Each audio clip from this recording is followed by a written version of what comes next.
Well, I'm a podcast noob, so Nerd. So when I say she's a nerd, I mean she's like a completely different type of nerd. She's like she's like an old lady nerd because she's super into crochet and knitting and I don't know, Ensure and Ben Gay and I don't know. Hi, I'm Joe. And I'm Lauren. And we are The NeuroNerds. Yes, that was on time. I feel pretty good. I feel pretty good about that.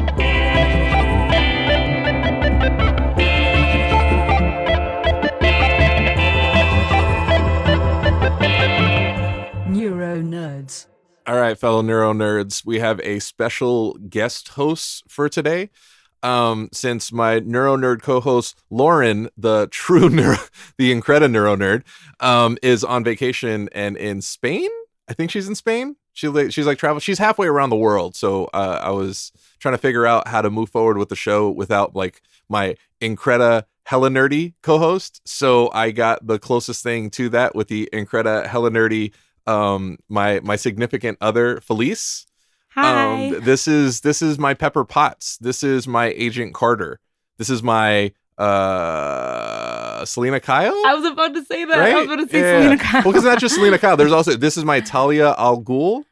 Man, those are all like the evil, like sort of like Well, counterparts, but they're also kind of like trying to kill them at the same time. Well, you're half Puerto Rican, so I know there's some evil in you for sure. So it's a different type of nerdy. It's not necessarily like comic book nerdy, or like it's not like ours. It's okay. So she's like nerd adjacent. I've kind of turned her into much more of a nerd, even though she was a nerd before this. I was pretty nerdy before. She's an amazing rock star. For those of you who don't know, it's her artist name is Felice LaZae, LAZAE, FELICE. See, I can spell. I'm in the show notes, man, because I've been producing these episodes. She's our producer. She's our editor. She's a Renaissance woman. So everybody has their particular type of nerdum. My significant other has a special type of nerdum, I guess. I guess I would say that. I think that I have just a regular kind of nerdum. Okay, I like all the comic book stuff. Irregular if you're 82 years old. Okay, so what he's referring to is that I like to crochet and knit. Well, knitting is new. I mainly crochet. Mm-hmm. And it's a cool thing to do now. Lots of people do it. Yes. It's become in vogue. Yes, we normally call those people grandmother. There's lots of young women and gentlemen knitting these days. Yeah. And crocheting. You're like a recruiter. You take like really cool, young, vibrant people and turn them into old. Are you an alien? No, I just, when you bring this up and people automatically get drawn to it. They're interested in what it is, or they do it themselves. A lot of people do it. But you know what? Speaking of just like this practice of crochet and knitting, it's actually there's been a lot of studies done of how much it helps with your mental health. That's true. So, That's very true. we're on we're talking about brain stuff and neuro stuff over here. So I thought I should throw that in. I was at occupational therapy because I have a brain injury.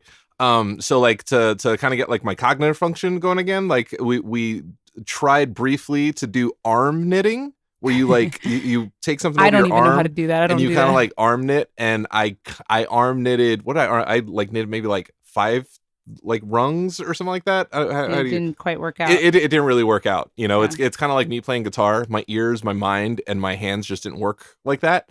But yeah, so she's the oldest, youngest, most awesome chick in the world. So we're gonna talk a little bit about, I guess, having a partner through this journey through recovery.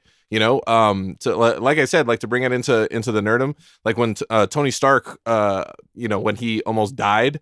And he had the arc reactor in his chest. Like his, I guess his steady was Pepper Potts. As annoying as Gwyneth Paltrow is, I'm just talking about Pepper Potts from like the comics. Way less annoying. Yes. So like it was awesome to have like that steady person there to help you through. To be strong when you're weak. And for a very large chunk of my recovery, I've been incredibly weak. So it's awesome to have such an amazing partner. But it takes a toll. I'm sure it takes a toll. It's a lot of pressure to put on somebody who isn't actually going through this. And she's been there, and if not that you grade stuff like this, but you would like pass with like flying colors. She's been amazing.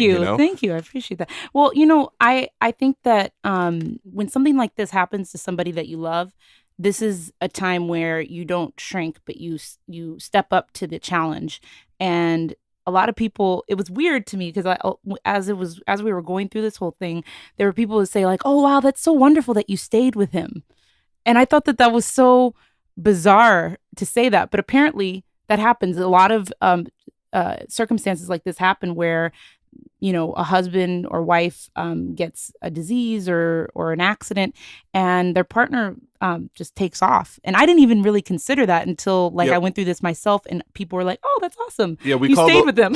we call those people dicks. Yeah, those are like, but I get it though. That's kind of a dick move to do. I get it though, because it's like a tremendous amount of pressure. You're literally kind of almost putting your life a little bit on hold to deal with like the other side. Even if, you know, you love the person, it's a tremendous amount of pressure. And I'm super thankful that, you know, you stuck it out. Well, I get it. I'm pretty awesome. You are pretty awesome. I totally get it. So and so humble. I'm the most humble. The most humble person you'll ever meet.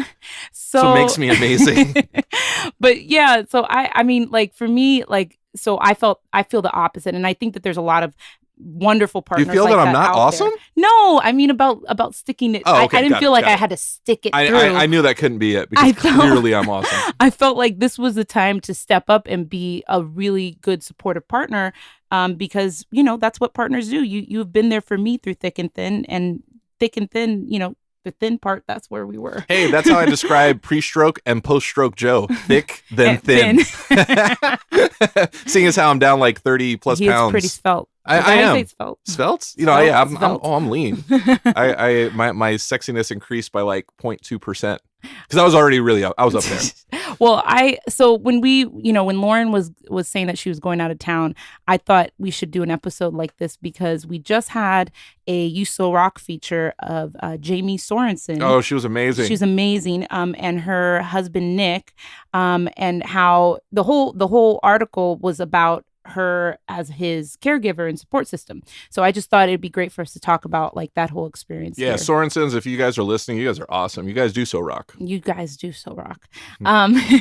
So, you know, like just basically I just remember, I don't know if you want to go back to like the whole beginnings of this journey that we've been on, but I for me, like this was a very transformative experience for myself because I realized how much I love him through this experience and how much I couldn't imagine living without him. And, you know, as soon as we got the news that he had a stroke, the bottom fell out and I was like just completely like shocked and completely devastated. And then it went from that to quickly like, okay, so now what do we do? Oh, so now, that's radical acceptance. Yes, it was like, oh my gosh, I cried. And then it was like, okay, so now we're going to the hospital. We're getting transferred to another hospital. It's time to step up and, you know, move into this. And speaking of like, you know, I know you guys do a lot of comparisons to like superheroes and do we?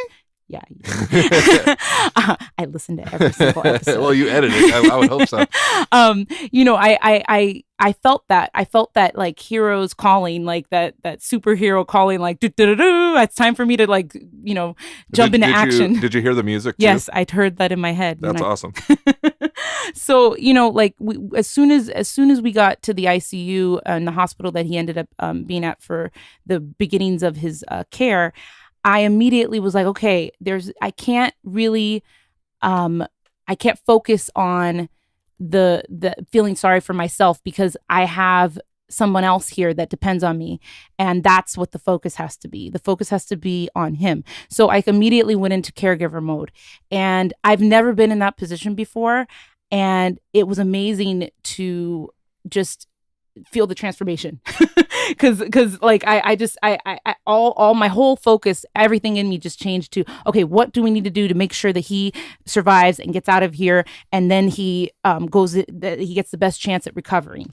So on the flip side, on my side, I have no memory of any of this. So there's about maybe a year of my life, because this happened August 4th, 2016. There's about a year of that since that I don't recall at all. So It's awesome to hear all this stuff and people telling me how amazing she was, because in reality, she could have been beating me this whole time and just saying that she was treating me really well. And I would have been like, oh, you're amazing. Why do I have all of these bruises on my body? You mean I wasn't?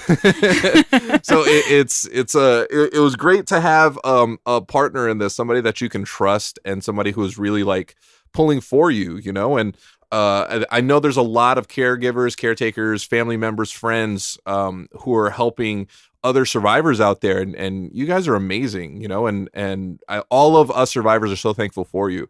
And for the people who don't have that, I feel horrible, I feel terrible, but you know what? We lived, we made it, and somebody's out there for you, and reach out to us. We can be that community for you guys to help you get by and walk you through this journey through recovery, because it's difficult. It's so difficult at the beginning. For me, it was really hard just to talk to anybody because nobody really understood. You get the same things over and over and over. Oh my God, you look so good. Oh my, you're doing so much better. I'm like, no, I'm not really. Even though like I'm getting through my days and I look like I'm doing really well, like deep inside, I'm a bit of a basket case. It's hard for people to really understand what you're going through. Felice has done the best that she can. Trying to understand like what's happening, and I think that's one of the things that sometimes you're kind of alone in as the caregiver and support system during a recovery like this from a brain injury or a stroke or really any illness, is knowing the personal like behind the doors experience, and a lot of people like will think, oh, he's just fine. I'm like, yeah, but you don't understand. Like, I see this. And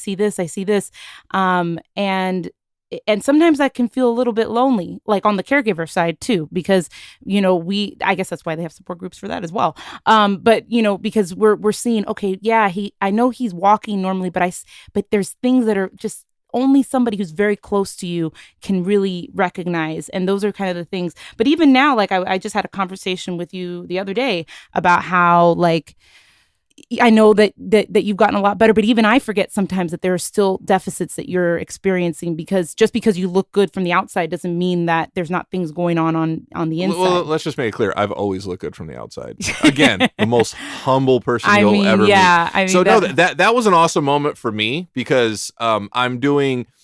I feel like super #blessed that I'm doing so well. Like physically, I'm kind of killing it. Mentally, I'm on my way back. Like I still have some memory issues. There's some, I still have like a few dissociative episodes. Not fun. Sometimes I think I'm doing better than I really am. But like on the outside, people would think like, oh yeah, nobody would ever know that like I damn near died.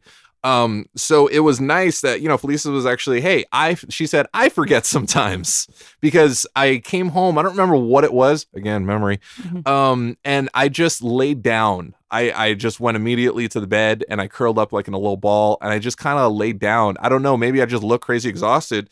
And she came up to me and she was like, you're overwhelmed, aren't you? I'm like, I'm always overwhelmed, You're like the Hulk. Yeah, I'm like the Hulk, but instead of always being angry, like my secret power is I'm always overwhelmed. I don't know if that's a secret power. I don't know if that's a positive or negative. Well, no, because the Hulk, he's always angry, but he's able to cope with it. He has coping mechanisms and tools. He has Scarlett Johansson touching his hand. No, he does. Actually, no. Let's talk about the comparison between you and the Hulk right now. Because, I really love the Hulk. And what I really love about him is that he, Bruce Banner, has techniques to cope with his anger issues so that he doesn't turn into the Hulk by accident, right? Right. So he meditates, he uses mindfulness, he uses breathing techniques. He's like a hippie. Yeah, because and it kind of like, it's not just his life that depends on it, but the lives of others that depend on it too, because he can be dangerous to others because he can't control himself when he becomes the Hulk. Well, later he's able to control it better, but you know what I'm talking about. But yeah, he doesn't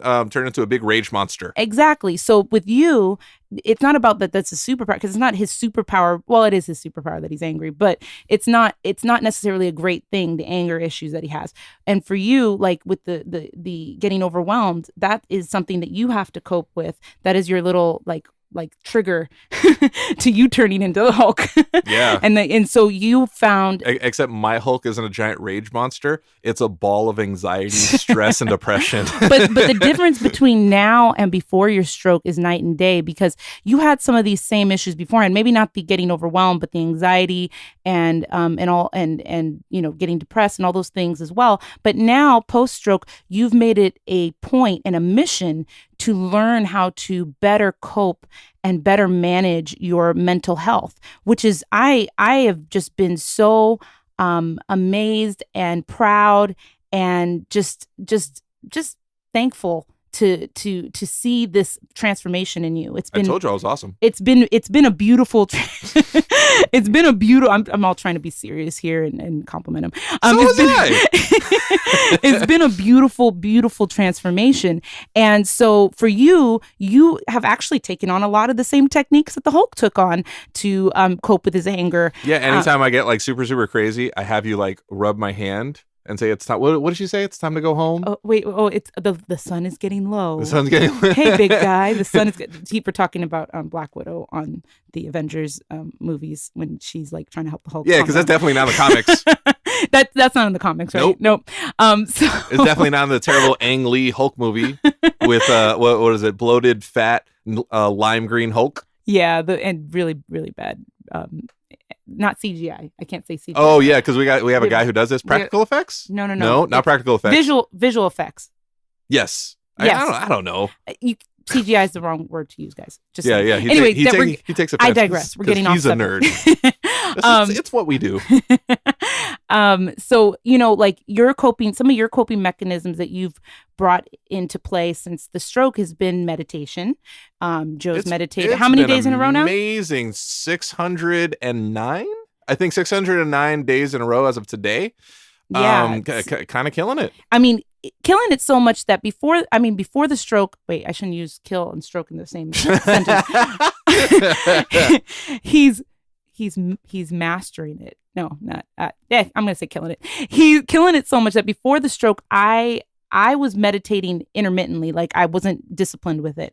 And then once he came home from the hospital, I suggested to him to do some meditation, and he was so open to it, because before the stroke, he was like, "No, I can't meditate. I couldn't meditate for 1 minute. I don't think it makes a difference." I'd be like, "Joe, look at all the studies of what it does." Just like crochet does a lot for your mind as well. Yeah. Mindfulness. Yeah. Nerd. Hey, read this study. And he was like, no, it's just not for me. But when he came home, he really just really was open to a lot of new things. He's like, you know what I was doing before didn't work, so I'm going to try new things. So he started meditating using the Headspace app, and Headspace has been amazing. It's really changed my life. Yeah, and I was open to brand new things. I came home, I was like, I keep hearing a lot about this stuff. Meth?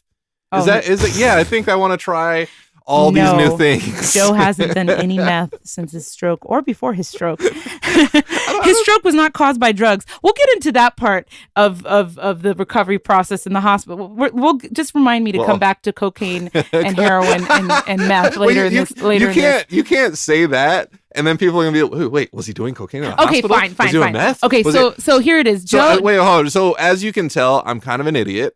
I joke all the time. He's I always say sarcastic. 90% of the things I say is for my own entertainment, which is true. The quote's on his website. If anybody else laughs, that's just like a perk. I'm not joking or saying these things for anyone else other than myself, because I'm comically selfish. So even when he was not himself and his brain was flooding with blood from his hemorrhagic stroke, he still was making jokes.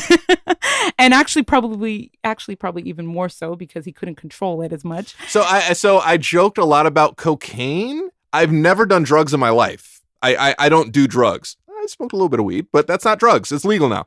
But like, I've never ever done drugs. I've seen it like tear people apart, and like, it's just not good. I'm not the brightest person in the world, but I'm smart enough not to do drugs. So, but right before I went to the hospital, right before I had my stroke, there was this one thing on TV. It's ridiculous, but it's like the funniest thing in the world.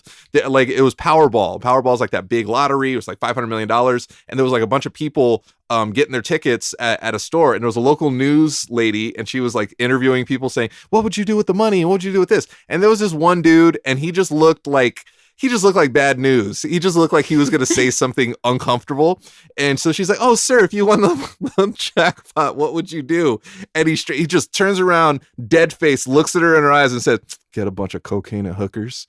So that made an I thought impression it was on the Joe. funniest thing in the world. Made a deep impression on She Joe. got so uncomfortable. She was and she just tried to move past it, but it was live TV. And he said he was going to, with $500 million, buy a bunch of cocaine and hookers. For some reason, that stuck. He was forgetting everything else. I don't remember anything, but I do know that I said that nonstop almost every day I was in the hospital. Joking. So he didn't joke as much about the hookers part, but he joked. But while we're in the hospital, he would joke about cocaine all the time because I don't know. He thought it was funny. And also, I mean, his impulses were different. Like he was just like, you know. Wait, so when you have a stroke, it's impulse control, right? You have no impulse control? Right. Well, like a lot of your normal functions, like your cognitive functions are out of whack. So something that would be normally inappropriate to do, you don't really see it as that. Yeah, I was like a super socially awkward dude. Yeah, and I mean, and then there's other things like, you know, like he had left side neglect. He forgot about his left side. He couldn't move his left side. My favorite part was definitely just talking about cocaine and hookers. So he kept joking about cocaine, and the nurses. And so for anybody who doesn't know, like that's doing drugs, not something like, that you do in a hospital. No, not just that. Especially cocaine, at my age, because one of the leading causes for people to have a stroke my age was through drugs. Yeah, doing drugs. So they were like, did he do cocaine? So they kept asking me all throughout the process, has he ever done drugs? Has he ever done this? And I'm like, no, not at all. This is purely from his blood pressure. Like literally, he doesn't do any of that. And so like, you know, at first I was very gentle with him. Like, Joe, you can't keep joking about cocaine with the nurses and the doctor. They're going to think that you did something. And he's like, oh, okay. And he's not really listening, you know. I'm sure I was listening. Well, he was listening, but he was kind of not right there. He wasn't really there. And then right around the corner, they ask him something else, and boom, something about cocaine. And I'm like, Joe, finally I was like, Joe, you have to stop joking about cocaine. And then she started yelling. She yelled at me. I do remember that. I remember like it was real nice. It was real nice. Sternly said. It was like, baby, you know, you can't do this because they don't understand that you're joking. You know, I know you have a sense of humor, and they just don't understand that that's your sense of humor. Okay, so you can't do it. Okay, I'm like, yeah, for sure. Yeah, no, I won't do it anymore. And apparently, like within minutes, I was like, oh yeah, cocaine and hookers. So then I remember it went from real sweet to Joe, stop. Okay, no more. Enough. So we finally got him to stop joking about cocaine. So, I mean, I had to use a lot of techniques with Joe in the hospital. Like there was the time that he was on. You used the whipping stick? No, he was on the CPAP, and he didn't like the way it felt because he was snoring a lot and he was having trouble breathing. So they put him on a CPAP machine. And in order to make him feel better, I told him that he was like Bane. And even with everything going on and him not totally being there in his mind the way the way normal Joe is, he started joking and putting on the Bane voice. The Bane voice. And you want to give him. So what's really funny is I don't recall this. I have a video of it. I didn't take a lot of video. So she showed me a video of me doing my Bane impression. I was like, nobody paid any attention to me till I put on the mask. and I would do that because again, I'm an idiot. But I had no idea that even on the like escaping death, like a day or two after a stroke, my sense of humor is killer. Oh, and the other thing I had to do to help him, because when he came out of surgery, they had to put a temporary shunt in to drain his brain. Yeah, basically it's like a straw that they put in your head. Sort of, yeah.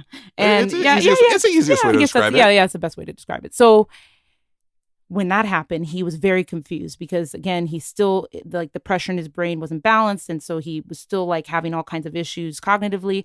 And so it was like 51st dates. He just kept turning to me and going, like trying to grab the shunt out and going like, you know, what's going on? Like, what's going on? And I go, Joe, you're in the hospital. You had a stroke, you know, this and that. Just explain the whole situation to him. And then he was like, oh, okay. And he was like, kind of like, it was like telling him for the first time. And he was like all concerned. And then he went, okay. And then he accepted it. And then he calmed down. And then a couple minutes later, why am I here? And just like trying to pull it out again. And I, you know, at first I was very sweet and calm. And then finally I was like, and then she started beating me. I was like, Joe, you have to stop trying to pull this out. And then that wasn't working either. So finally I turned to him and I said, Joe, you are in Arkham Asylum. Because they had, because I should. They strapped me down. They didn't strapped you down, yeah. So they finally had to strap him down because. Oh man, when they strapped me down, it was so much easier for you to beat me. He wouldn't. I just want to put a disclaimer. I do not beat him, but he wouldn't stop pulling at the where they put the shunt in, and it was very dangerous for him to touch it There's a because hole in my head. it was very, very dangerous. The whole situation was like he needed to leave it alone, so he wouldn't. So they had to strap him down, and when he did that, he was super confused. And I just told him, Joe, you're in Arkham Asylum. You've committed some crimes, and it was funny. Even though you were having trouble like really registering everything and understanding what was going on, that made you smile. Like even through all that, like your love of like of all things nerdum and nerd culture just makes me happy. It made you smile, and you still didn't quite understand what was going on, but you just kind of laughed and you just left it alone and you went to sleep. So Wait, did I go to sleep? Did I go to sleep, or did you knock me unconscious? I'm assuming you knocked me unconscious. No, I did not knock you unconscious. Oh, okay. I think that the heavy sedatives and drugs that they had to knock you well, yeah. Remember when I said I didn't do drugs? Apparently, I did. In the hospital. Under doctor supervision. It gave me heavy narcotics, like the really bad drugs. Yeah, but it knocked you out. So. Yeah, it did. I again, zero recollection of any of this. It's really weird. It's really strange to like have huge chunks of your life, especially as an adult, just disappear that aren't there, and hear like what happened through other people. And hear our experience. It's really weird, but what's comforting is that I actually do have my partner. Like not my co-host, my special guest co-host, and not my NeuroNerd partner, but my significant other, to have like my partner in life there for me, because like even though I don't remember, and it makes me so uncomfortable and it drives me a little bit mad. I actually what makes me feel better is that she was there to protect me, and like nothing bad would happen to me because she would make sure that nothing bad would happen to me. So I have that trust in the back of my head, so that actually makes it a little bit more palatable, the fact that I can't really remember anything, and that's except for the beatings. Again, I do not beat him. Except for the beating. What she would do is she would take a pillowcase. Oh my gosh. And she would fill it full of oranges, right? And she would beat me with the pillowcase. And I said, why are you beating me with a pillowcase full of oranges? And she said, because you'll bruise on the inside. Oh my gosh. I was like, oh, these genius. are all not facts. All not true. My abusive girlfriend is a forward thinker. All not true. But another just talking about you said I protected you and I was there for you. That is the job. Like if this is happening to you like right now, or if it's happening to somebody else, the biggest advice I could give somebody as a partner to somebody who's going through a major health crisis emergency is to step up as their advocate in the hospital, because doctors are wonderful. They no, Western medicine is great. I mean, we're blessed to have so much technology to help solve all kinds of health crises. Most doctors are just socially awkward, man. But it's important to stay on top of what is happening and to understand what is happening and understand why they're giving them this drug and why they're giving them that drug, and not to do their job, but not just to say yes to everything, because sometimes you might want something different, or there might be a better way. So I was brought up my entire life to just, there's a person in power, a police officer, a teacher, a doctor. No matter what they say, that's that.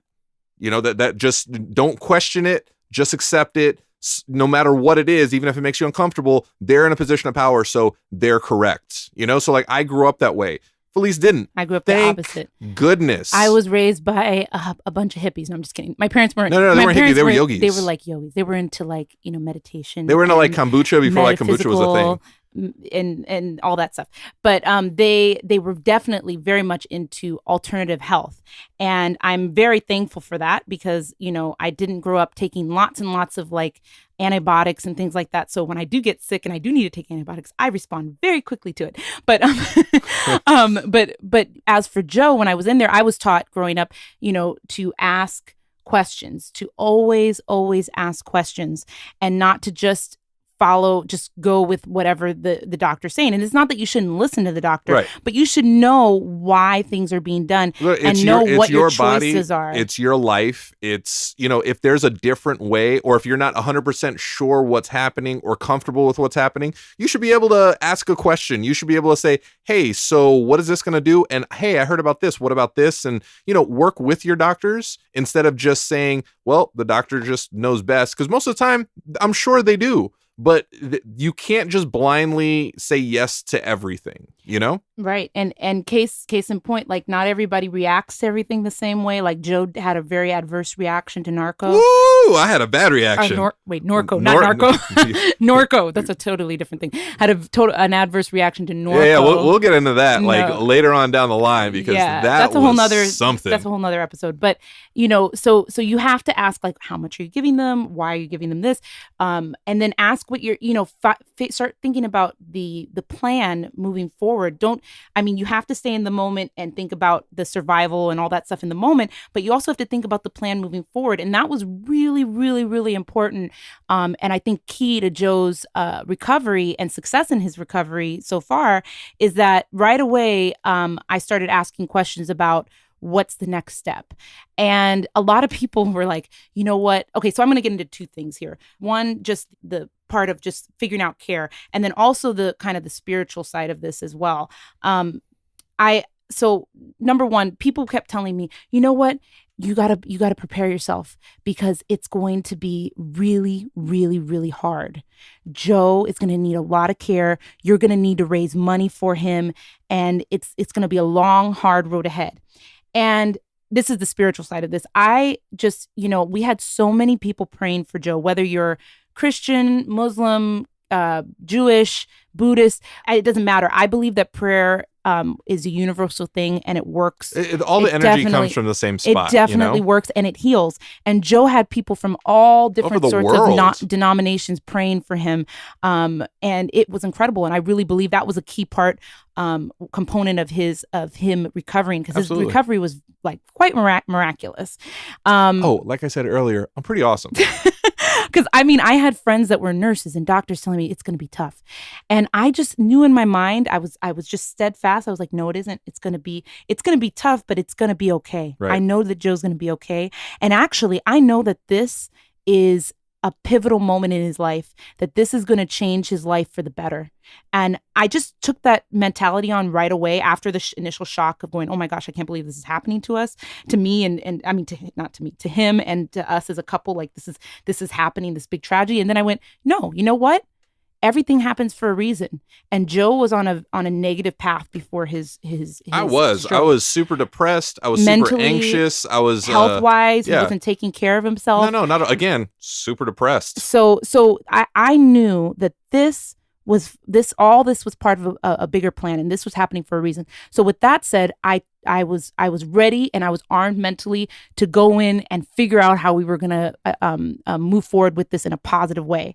And right away, I started talking to the social workers and the caseworkers and figuring out how do we get him the best care moving forward. And they told me we need to make sure that he gets into a rehab facility right away after he's gets out of ICU, so that once he's in rehab, then he can get into in-home care, and then he can get into outpatient care right away. And that's all because like the way that insurance works. Well, it depends on your insurance, I'm sure. But that's all important in the recovery process. So if you are in this position right now, make sure that you are asking questions and figuring out, okay, what are the best steps to getting to completely recovered, and talk to getting to completely recovered. Yeah. Well, but you know what I mean? Not just getting out of the hospital, not just, okay, well, he's good enough to go home, because that's one thing. It's what's after that. Like, how do you get back to normal? Yes. Or normal-ish? That's what I meant. Completely recovered. like that's where it's not just, all right, because hospitals, their job is to get you well enough to get out of the hospital. That's their job. After that, it's kind of your job to figure out, well, how do I get even better now? Like after patient care is huge. I didn't know how to do any of that stuff. I still kind of don't. So thankful that Felice does. But I couldn't have done it anyway because I had a stroke and I had no memory and I was stuck in a hospital. So like if you're an advocate for somebody, ask these questions and figure out. Do your research. Do your research I sat for there. sure. I had a lot of time on I didn't have a lot of time on my hands, but I had a lot of focus on this, I should say, because I completely for the whole time he was in the hospital, I was by his side. It also helps that you're a nerd. You like researching things. If I wasn't by his side, then his sister was by his side. We were constantly there. We let the hospital know that he did have family that was there for him, and they knew that, okay, this is somebody special that we need to make sure we take care of. Yeah, for all the caretakers out there, be as patient as you can with the person that you're taking care of, whoever is sick, whoever's recovering, because there's a lot. It's life changing, and there's a lot of people out there who. I don't know. There's some people who are going to be angry about it. There's some people who are going to be, lash out at you just because all of this is very confusing. I use the word overwhelming a lot. Everything is overwhelming. So for the caretakers, just be as patient as humanly possible. Understand sometimes the other side, they're not being mean to be mean. They're just reacting. I'm glad you brought that up. And for the, the survivors out there, try not to be too much of a dick. Understand that it's very difficult. As difficult it is for you, it's just as difficult for the other side, just in a completely different way. It's all about perspective. So just put yourself in the other person's shoes, and also this new normal that we have, this new person that we've kind of turned into is new. It's going to take the other side, the other people that your friends, your family, your acquaintances, whatever it is, they've known you to be a certain person, a certain way for X amount of time, right? So after the tragedy, whatever it was, you're like a new person. So you kind of have to reintroduce yourself to these people, to your significant other, to your family, to your friends, because everything changes. Everything changes. And I want to interject there. What you said was so important. Like. About not taking it personal, especially with a brain injury. There are things that your partner might do that they wouldn't normally say to you. There were stages, and I'm sorry, I'm forgetting what the names of those stages were. I'll put it in the show notes for you guys. There are resources about this. Like there was 8 stages of coming back from a cognitive injury or a brain injury, and one of the stages was they might be rude to you. And it's not because they actually are mean or they're upset with you. It's literally because their brain, it's the impulsivity and the inappropriateness. And we went through that stage when Joe was still in ICU, and it was hard. I cried. Yeah, well, apparently I was a jerk. Also, I flashed a whole bunch of people. And it wasn't because he obviously didn't mean it, but I had to learn to not take it personally. And this doesn't happen to everybody, but I'm just letting you know, like, in case if this is how, like, I'll make sure to put that link so you guys have it, because I think both sides should be as patient as humanly possible, because like if somebody's trying to help somebody else, they're trying to help you. Just be as cool as you can possibly be. And on the other side, understand the other side's broken. The other side, right. It needs to is putting themselves back together. And quite literally at that stage, like you couldn't control that. That wasn't like you just being frustrated. That was literally like you were not in your right mind. That's just the anger part, because I flash people all the time. That's just something that I do now. That's my new normal. But I'm not wearing pants now. But I remember that one of the best feelings was when you came home, you turned to me and you just said thank you, and you told me thank you for taking care of you. And this was when you were back to your I don't remember that. This was back to when you were sort of coming back, because Joe always says, like, there was a year and a half that he wasn't completely cognizant of everything that was going on, but he was there. He just doesn't always remember, like the short-term memory is affected. So he doesn't always remember everything that was going on, but he was there. I feel like I'm the little kid from Hook, where like he gets like Robin Williams and he pushes his face back. He goes, "Oh, they are Peter." That's exactly how I felt when you came home, because that was the first moment when you were really just coping and realizing the weight of everything that had happened. Well, I appreciate it, and I feel that way. I do. I'm so thankful. I have no idea where I'd be if it wasn't for you. Like I owe you everything, and I'll try not to flash as many people as I have in the past year. But yeah, it's a brand new normal, man. But again, for everybody out there, the survivors and the caretakers, be as patient as possible. it's, if you guys have any questions, any comments, concerns, please feel free to reach out to us at the NeuroNerds. Reach out to me personally. Join the USO Rock group, because that is a support group not just for brain injury survivors, for the caretakers as well. It's for the caregivers as well, and the family and all the support system. Yeah, we've been a little quiet with that, but we're picking up steam, and we're going to be a lot more active in the coming weeks. Facebook.com/group/USO Rock. Yes, and I'm Joe So Rocks, JoeSorock at Joe So Rocks. At Joe So Rocks on Instagram. I'm mostly an Instagram type of dude, because it's real quick, Twitter. it's real easy. He's on I'm reluctantly on Twitter. And NeuroNerds is on Facebook as well, facebook.com/the NeuroNerds. Yeah, and definitely reach out to us. For the USO Rock stuff, every week I post a new story about a survivor and their story, or a caregiver. Yeah, Joe So Rocks in the USO Rock section. There's some amazing stories out there, and I think it's beautiful. Everybody reaching out and sharing their stories, because they help me. I hope it's helping you guys, and all the other people out there who they might be going through the exact same thing you are, and just like thinking that they're alone. I think it really, really helps that all these stories are out there for people to say, hey, you're not alone. You're not. And if there's any other caregivers out there who need any support in going through this recovery process with their partner or loved one, please feel free to reach out to me. I'm at Felice LaZae on all the socials as well. Yeah, if you want to listen to some awesome music too, she's pretty easy on the eyes. Why, thank you, Joe. I didn't pay him to say that. No, she just threatened me with physical violence if I didn't. So this has been an awesome special episode. I got to do it with my special guest host, my incredible significant other, my severely better half. And I thank her for everything. I thank her for sitting in while my NeuroNerd co-host is gallivanting overseas in Spain, drinking coffee. We'll have an episode with her from Spain. Yeah, we're gonna figure it out. We're gonna have an episode with her from the future. It will be the Back to the Future episode. Oh, it will be the Back to... All right, I'm excited. Let's get there now. So again, reach out to us. Feel free.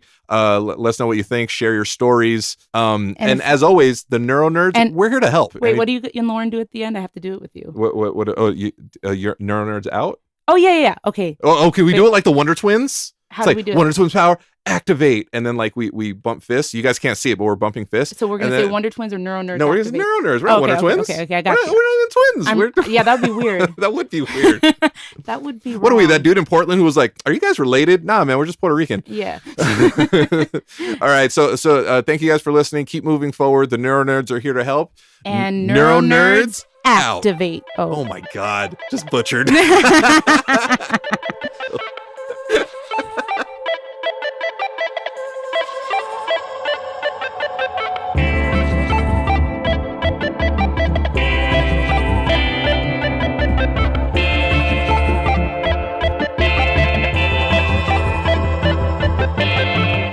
NeuroNerds.